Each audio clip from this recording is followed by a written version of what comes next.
अस्सलाम वालेकुम स्टूडेंट्स, आज हम बीएससी की इलेक्ट्रॉनिक्स में पहला टॉपिक पढ़ेंगे एनर्जी बैंड थ्योरी। तो आज हम उस पर डिस्कस करते हैं एनर्जी बैंड थ्योरी की बुनियाद पर। देखते हैं कि एनर्जी बैंड थ्योरी क्या है। एनर्जी बैंड थ्योरी के अंदर हम देखते हैं कि एक एटम जो कि आइसोलेट होता है, सिंगल एटम जो मौजूद होता है, उसके इलेक्ट्रॉन अपने अपने ऑर्बिट के अंदर मौजूद रहते हैं। इन ऑर्बिट्स को नाम दे देते हैं आप एनर्जी लेवल्स। हर इलेक्ट्रॉन की अपना एक एनर्जी लेवल होता है दूसरे इलेक्ट्रॉन के मुकाबले में। अब जो इलेक्ट्रॉन न्यूक्लियस के बिल्कुल करीब होते हैं, मतलब फर्स्ट ऑर्बिट के अंदर जो इलेक्ट्रॉन मौजूद होती हैं, उनकी एनर्जी कुछ और होती है। जो उससे दूर होते हैं उनकी एनर्जी कुछ और होती है, और जो सबसे एंड पर होते हैं उनकी एनर्जी सबसे ज़्यादा होती है। इनको कहते हैं हाईएस्ट एनर्जी लेवल्स वाले इलेक्ट्रॉन, या उनको आप कह सकते हैं कि ऐसे इलेक्ट्रॉन जिनकी एनर्जी जो है वो हाईएस्ट होती है एक एटम के अंदर। अब ऐसा क्यों है? ऐसा इसलिए है कि यहाँ पे जो करीब एटम है न्यूक्लियस के बिल्कुल जो करीब है, उनका डिस्टेंस न्यूक्लियस से कम होने की वजह से, न्यूक्लियस के ऊपर चूंकि पॉजिटिव चार्ज होता है, लिहाजा इन पर जो फोर्स लगती है वो बहुत ज़्यादा होती है, और ये इलेक्ट्रोस्टैटिक फोर्स कहलाती है। बहुत ज़्यादा फोर्स होती है। जैसे जैसे ये डिस्टेंस न्यूक्लियस से इंक्रीज होता जाएगा तो ये इलेक्ट्रोस्टैटिक फोर्स है उसकी वैल्यू डिक्रीज होती जाएगी डिस्टेंस के इंक्रीज होने की वजह से। अब यहाँ पे जो इलेक्ट्रॉन आएंगे लास्ट पे हमारे पास ये वाले, इन पर इलेक्ट्रोस्टैटिक फोर्स बहुत कम लगती है। नतीजा ये होता है कि ये वाला जो न्यूक्लियस है, इनकी इस न्यूक्लियस की ग्रिप इन इलेक्ट्रॉन्स के ऊपर जो वैलेंस शेल के अंदर होंगे, आउटर मोस्ट शेल के अंदर जो इलेक्ट्रॉन होते हैं उनके ऊपर इंतहाई कम होती है। इसलिए ये इलेक्ट्रॉन कहलाते हैं लूजली बाउंडेड इलेक्ट्रॉन, जो न्यूक्लियस के सबसे दूर होते हैं और उनकी एनर्जी जो है वो बहुत ज़्यादा होती है। इनको अगर हल्की सी भी एनर्जी प्रोवाइड की जाए तो ये अपने शेल से निकल जाते हैं और इनको नाम दे देते हैं आप फ्री इलेक्ट्रॉन। अब व्यूअर्स, बात यह है कि यहाँ पे अगर एक एटम अकेला पड़ा हुआ है तो इसके इलेक्ट्रॉन चाहे आउटर मोस्ट शेल के अंदर है चाहे इनर शेल्स के अंदर मौजूद है, वो अपने न्यूक्लियस के साथ टाइटली बाउंड होते हैं उस वक्त तक जब तक कि ये वाला एटम आइसोलेट रहेगा।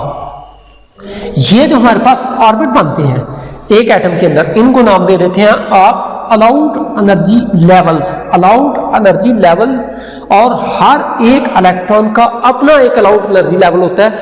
वो यहाँ से इजीली यहाँ पे जंप करके नहीं आ सकता, और यहाँ से वो इधर नहीं जा सकता, ये यहाँ से नहीं जा सकता जब तक कि हम उसको कोई एक्सटर्नल एनर्जी प्रोवाइड नहीं करते। किसी भी एनर्जी की गैर मौजूदगी में ये अपने अपने ऑर्बिट के अंदर एक कांस्टेंट स्पीड के साथ मूव करते रहते हैं। इन इलेक्ट्रॉन्स को जब तक एनर्जी प्रोवाइड नहीं करेंगे ये अपना ऑर्बिट जो है वो चेंज नहीं करते, या ऐसा कह लें कि ये ट्रांजिशन नहीं करते।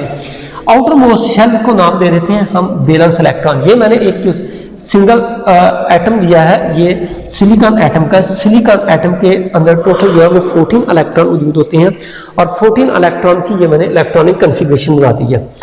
अब हर ऑर्बिट का एक सब एनर्जी लेवल भी होता है, जिसको आप सब ऑर्बिट कह सकते हैं, एनर्जी स्टेट कह सकते हैं। पहला ऑर्बिट है जो इसके अंदर आते हैं हमारे पास सिंगल, पहले ऑर्बिट के अंदर सिंगल एनर्जी स्टेट, सब एनर्जी स्टेट आता है, इसको 1s2 कह देते हैं। इसी तरह जो दूसरा ऑर्बिट आता है उसके अंदर आता है 2s और 2p।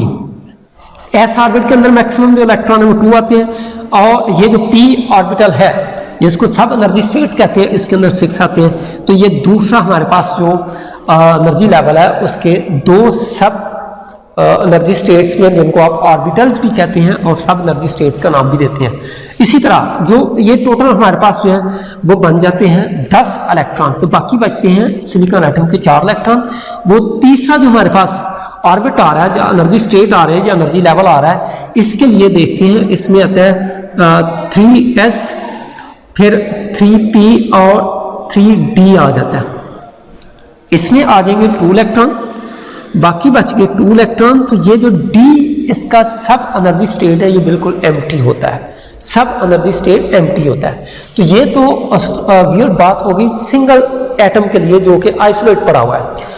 अब अगर हम एक सॉलिड ले लेते हैं, सॉलिड के अंदर क्या होता है कि जो हमारे पास एटम है वो बिल्कुल एक दूसरे के करीब करीब होते हैं। अब हर एटम के वैलेंस इलेक्ट्रॉन पर, ये वैलेंस इलेक्ट्रॉन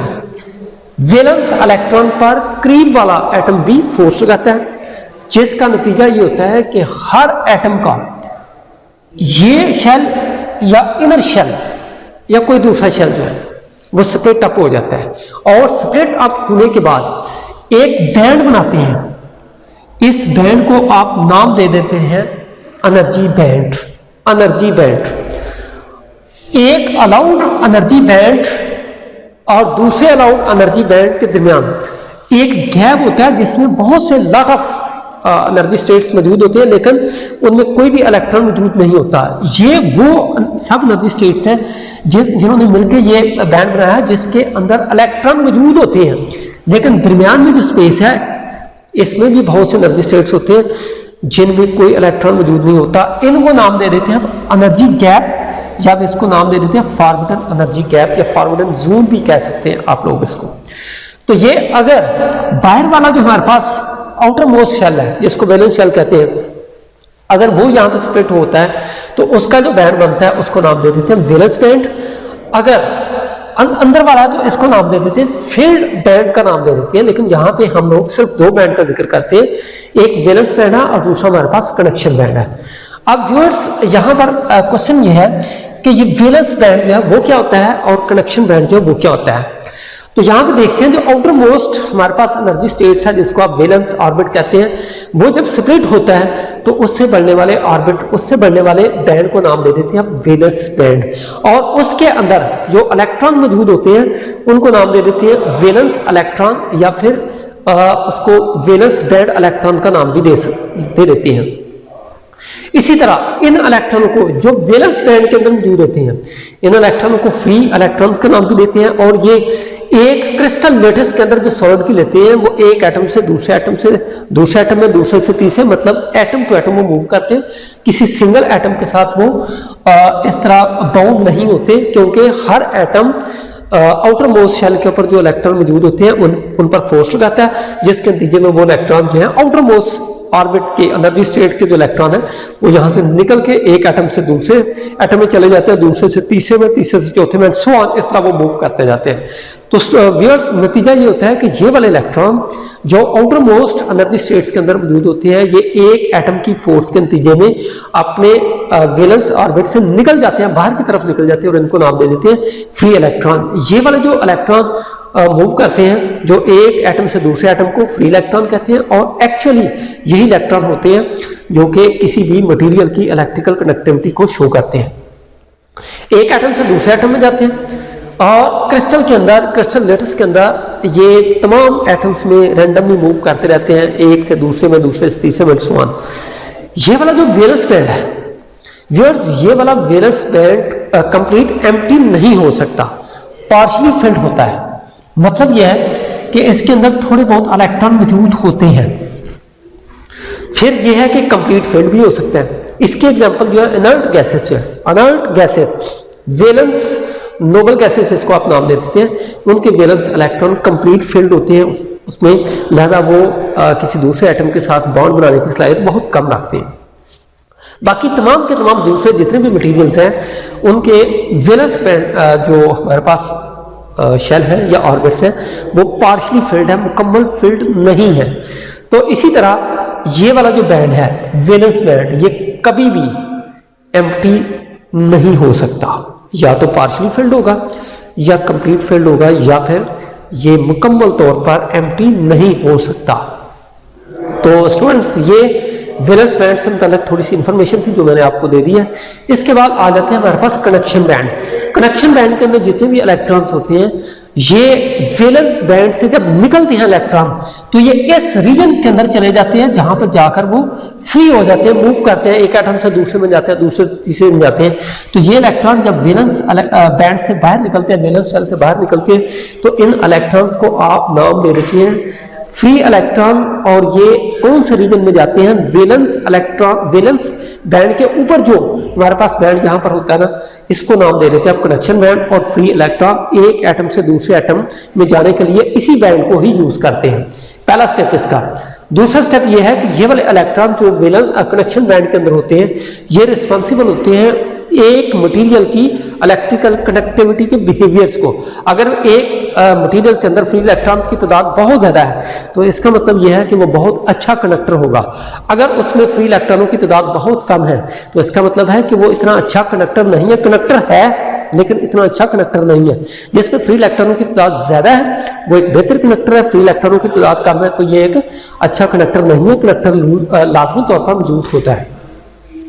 इसी तरह ये वाला फ्री इलेक्ट्रॉन्स हैं जो कनेक्शन बैंड के अंदर मौजूद होते हैं, इनको नाम दे देते हैं कनेक्शन इलेक्ट्रॉन। इलेक्ट्रिसिटी को कनेक्ट करने में ये रोल अदा करते हैं। नेक्स्ट स्टेप देखें, कनेक्शन बैंड मुकम्मल तौर पर या तो एम्प्टी होगा, मुकम्मल तौर पर या एम्प्टी होगा, या मुकम्मल तौर पर ये पार्शियली फिल्ड होगा, या फिर ये कंप्लीट फिल्ड नहीं हो सकता। पहला स्टेप जो मोस्ट इंपॉर्टेंट है कनेक्शन बैंड के लिए हमारे पास, कनेक्शन बैंड पार्शियली फिल्ड हो सकता है, कनेक्शन बैंड कंप्लीट एम्प्टी हो सकता है, और कनेक्शन बैंड कभी भी कंप्लीट फिल्ड नहीं हो सकता। तो स्टूडेंट्स ये एनर्जी बैंड थ्योरी का ये पहला पार्ट था। अब नेक्स्ट लेक्चर में इंशाल्लाह हम एनर्जी बैंड थ्योरी की बुनियाद पर इंसुलेटर, कंडक्टर और सेमीकंडक्टर मटेरियल्स के अंदर जो फ़र्क है वो हम बयान करेंगे इंशाल्लाह। उस वक्त तक अल्लाह हाफ़िज़।